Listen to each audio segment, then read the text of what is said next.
The news of Adaobi's scholarship spread beyond Umudara. People from neighboring villages came to congratulate her parents. Some brought yams, palm oil, and chickens as gifts. Others simply came to see the young woman everyone was calling the future doctor. But with every congratulation, jealousy burned hotter in the hearts of those who wanted her to fail. Uncle Sylvester could no longer hide his bitterness. "How can the daughter of a man who borrowed money from me become the pride of this village?" he muttered angrily. His wife nodded. "If she boards that plane, our children will forever live in her shadow." They began gathering a few bitter relatives and resentful neighbors in secret. Every meeting ended with the same conclusion. Adaobi must not leave this village. Only 10 days remained before her flight to London. Adaobi was returning home from the market when she noticed something unusual. Everyone seemed to be staring at her. Some looked away the moment she made eye contact. Others whispered behind her back. When she reached home, she found her mother crying. What happened? Her father held up an anonymous letter. It read, "Withdraw from the scholarship before it is too late. Some journeys end before they begin." Adaobi felt a chill run through her body. Her father crumpled the letter. "We are not afraid." But deep down, fear had already entered their home. The next morning, another disaster struck. A fire broke out in the family's storage hut, destroying nearly all the harvested cassava they had planned to sell. Neighbors rushed over with buckets of water. The flames were eventually put out, but almost everything inside had been reduced to ashes. As people gathered around the ruins, one elderly woman quietly whispered to Adaobi, "My daughter, this wasn't an accident." Adaobi looked at her. The woman continued in a low voice, "Not everyone wants to see you succeed. Be careful whom you trust." Before Adaobi could ask another question, the woman walked away.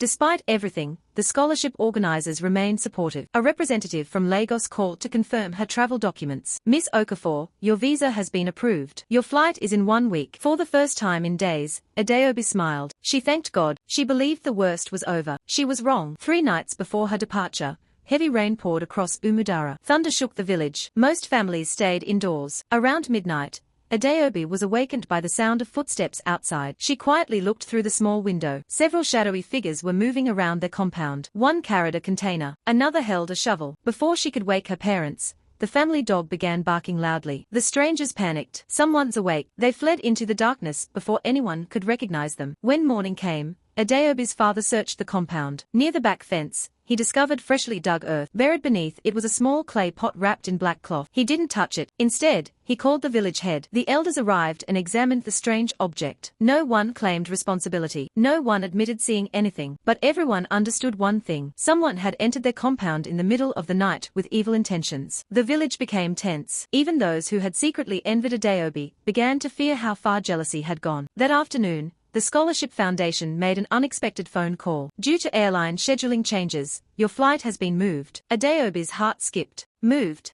"Yes, instead of leaving on Saturday morning, you'll leave tomorrow evening. A driver will arrive from Lagos early tomorrow to take you directly to the airport." The entire family stared at one another. Tomorrow, not in 3 days. Tomorrow. It was as if heaven itself had opened a new door before anyone could close the old one.